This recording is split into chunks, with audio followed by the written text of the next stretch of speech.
Let's start talking then.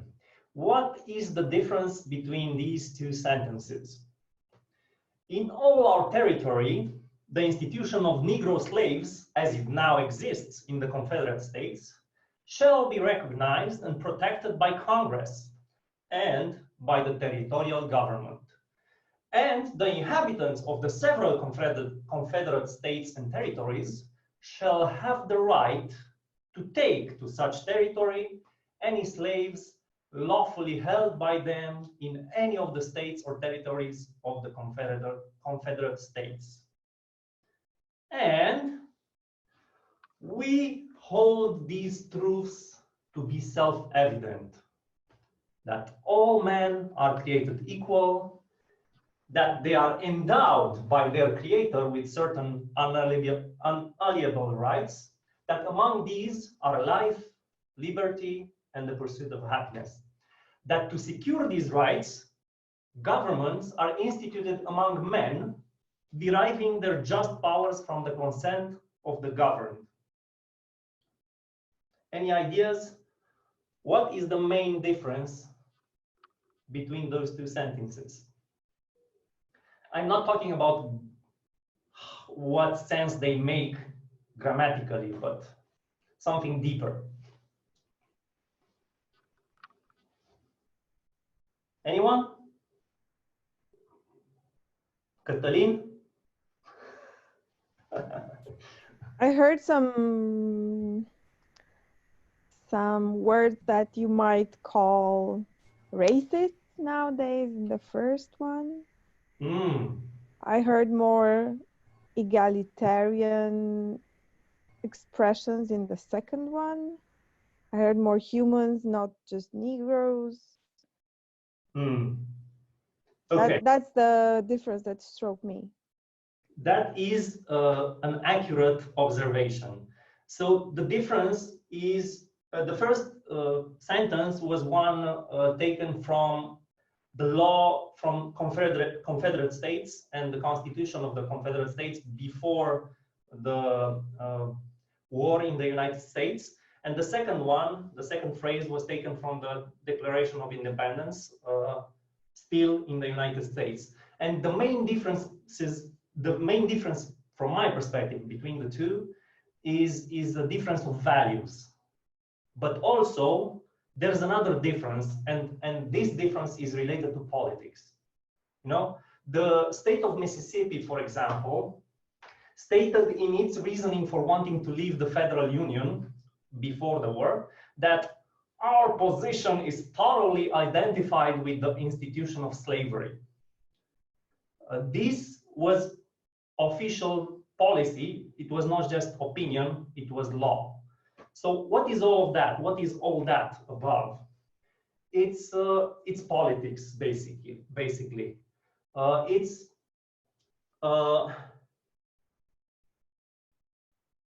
It's the ability of this politics to, can you hear me? I get lag. We can hear you perfectly. Okay. So it is politics. It is an unfortunate but common view that politics it's unrelated to everyday life. That is only related to special people, to politicians, to legal, to official businesses, things that the average person knows nothing about and should not care about, should not bother with. Okay, this, from my perspective, is an unfortunate view because politics is about life. You know, governments make decisions that affect our everyday life. Politics decides many things with those decisions. The consequences are felt as a ripple down the line for many generations, not just the one where the law was introduced, not just our generation. Okay, I already gave the slavery example, but let's take another one. For instance, when it was decided that every American should be able to carry a gun to defend himself, to carry a gun, that law is still in effect today, and it affects many people's lives today. What do I mean by this? Well, we all know that teenagers sometimes get access to guns, and sometimes bad things happen because of this. Additionally, when it was, for example, decided in certain Muslim countries that women should not be able to drive without their male guardian, that law was also in place for many, many years. Okay, in some countries, rights of ladies are still far, far below the rights of men, their husbands. Laws do change, but this change takes the involvement of individuals and the knowledge of the population regarding politics and regarding what's going on in their society. And also this knowledge on how it can affect us and people around us. The importance of politics is enormous, and it will continue to grow as politics slowly gets itself involved in all aspects of our lives, especially on the international scene, and especially given the current context. Now, coming a bit closer to home, the fact that hospitals have or don't have resources during this corona crisis, it has to do with competent administration, it has to do with respect for the law, it also has to do with politics. It seems like a long time ago now, but remember 3, 4, 5 months ago, we were able to go out at any hour of the day or the night, and nobody would stop us. And suddenly, due to some tweaks in the rules, tweaks decided, you guessed it, by politicians, by politics. Now, what we need to do? We need to get signed permission from the company that we work for to go far away from home. And also, this seems ridiculous, but we need to sign permission for ourselves to go shopping for groceries in our own neighborhood. Now, don't get me wrong. I'm not saying that these rules are bad. I'm not saying we should ignore them. We should not respect them. This is not my point here. My point is, and what I am saying, is that each of these rules should be thought about. It should be questioned. Each of these rules should make us think. Because it is easy to imagine a world where certain state governments get used to this control, to this power, and then become reluctant to give it back once the health crisis is over. This is maybe not something that is mentioned enough. At least in my history class, it was not. But Hitler was first elected democratically, remember? Now, what I'm trying to say with all this stuff, racism, human rights, now coronavirus and its own restrictions, well, I'm trying to say a lot. A lot of it is rambling, but the main message is this. You should consider politics important for you and your family's life. And you should realize that politicians and parties are very different. And you should choose to support those who align with your values the most. You should forget about finding the perfect model, I don't know, in some politician, and accept that good enough is, well, good enough, okay? One of my favorite short company statements of values is something like, done is better than perfect. What do I mean by this? Well, a politician or a party that is good enough is better than the perfect we will never see in this life. So think about this. And lastly, if you don't like how things are run locally, get involved, you know? Get yourself and your friends motivated enough to act, because only by taking responsibility and changing things, by trying to replace the local authorities who don't serve you well, is how we change things. Replace those local authorities with someone who shares your values, with a friend, or why not with yourself. Some of you know that in the previous elections, I was in a volunteer, basically in Savadisla, well, not Savadisla, but a small village in the Savadisla area, where I was part of the commission who checked that there's no fraud during elections, let's say. And the location of that event, of the elections themselves, was at a primary school in Litane, from Savadisla area. And what strikes me was how difficult it was for me to live in that school for 2 days, 2 Sundays, because of the fact that they did not have current water in their schools, and because of the fact that obviously because of this, the toilet and everything surrounding their bathroom habits was severely limited. It was last century, not this century.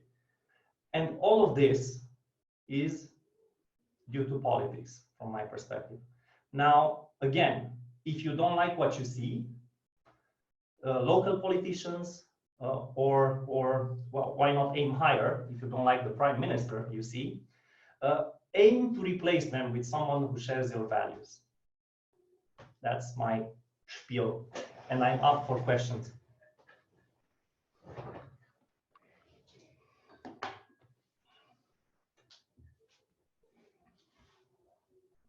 So now Adrian, he had 3 minutes for question and answer section. Hopefully we can stir a useful discussion out of this.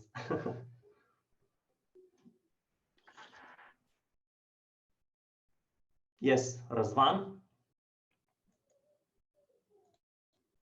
So you said that we should get involved in politics. How much time do you think it is enough to actually be counted as involved? Because let's say for Toastmasters, I come here once a week and I see results. How much time do you think we should spend being involved in politics? Well, as you can see, obviously, from the Toastmasters experience or any sort of volunteer experience, the more you invest, the more you get back in the results. And what I mean by this is there's no clear rule to me. I mean, obviously, we all have careers, we all have maybe relationships, some of us have kids. We cannot invest all of our lives in getting involved in politics. My perspective, though, is that for making the choice and electing someone in an informed manner, 2 or 3 hours of research previously to the elections is enough. If you want to participate and actively promote people who share your values, then I would, and I have, joined the party and try to support them with money if I don't have time, with time when I do have time, and sometimes, like some of you know, with training, communication training, or any other stuff. So each of us has skill sets which they can help with in the ONG area or in the politics area. We don't need to all be mayors or prime ministers. That's my perspective. Thank you. Thank you, Razvan. Who else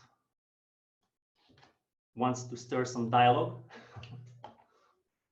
I have a question. Yeah. One of the things you mentioned was to think about some rules and question them. So for me, that's the essence of critical thinking. Do not take anything for granted. Critical thinking is not something that we are taught in school, or even it's not something we can develop in schools, but we can develop as adults. Mm-hmm. How do you start critical thinking if you don't have the practice? It's a tricky one, I think. And I don't think schools are unable to do that. I think the current state of our schools is in such a way that maybe it's not willing enough to do that. From my perspective, it all starts from some scientific training, from understanding the difference between opinion and fact. This is the base of everything from my perspective. being able to tell the difference between somebody stating their feelings or their opinions about certain things, and then things that actually happen, that are facts, there are physical realities, right? My opinion about gravity doesn't matter. If I jump out the window, I will crack my head. Okay, so this I think is missing from the educational system, insisting on teaching people how to make a difference between the opinions which we may agree with or disagree with, and facts which, regardless of the fact, pardon my pun, that we agree or disagree with them, are still there. Facts don't care about us agreeing. That's my point, I guess. Sure. I see that Claudio has raised the red flag now. Yeah. So let's stop here. Good evening, everyone. Tonight, Adrian had the objective to deliver a speech on a controversial subject and influence the public into taking account his opinion on it. The second objective was to organize his speech using logic and emotion. So, Adrian, I've written down three things that I liked and 2 things that could be improved upon. So, the first one, I very much liked your posture. You stood up, and this helped with the enthusiasm in delivering the subject because it resembles more of Toastmasters as we know it. So, congrats to that. Second, great stories and examples. I like the one that was about the election committee and your opinion on it. It had emotion, so the second objective was ticked there. Especially when you described how you felt with no running water and with no functional toilets. So it's very relatable. Keep on doing that. Also, the third part, great preparation of the Q&A session. I've seen that you influenced and convinced at least 2 people to address your questions. Thus, you delivered fast, helpful, and specific answers to the questions. So congrats for that. Also, time management, very good. Regarding the 2 things that I recommend to improve upon were as follows.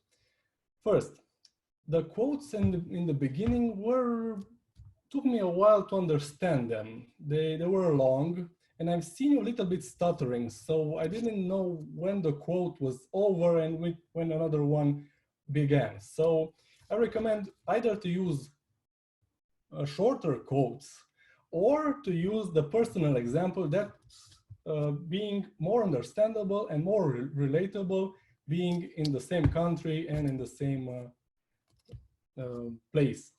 Okay, now regarding technical stuff, the eye contact. This is a little bit spooky, but I didn't feel like I was being watched. Well, I've seen that you had your laptop in one part and your camera in the other part. You were talking at 60 degrees angle. So what I recommend to you, if you have the possibility, to have the camera and the laptop in the same part for you to switch easier between the camera and the screen. As a general rule that I've learned, for 2/3 of the time, please watch the dot in the camera.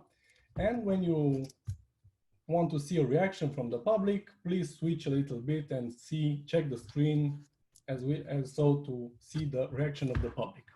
So keep up the posture, have great stories and personal stories, have the preparation as well as you did for the Q&A section, maintain your eye contact on the dot of the camera, and have a better beginning as to make use for the public to relate to you even better.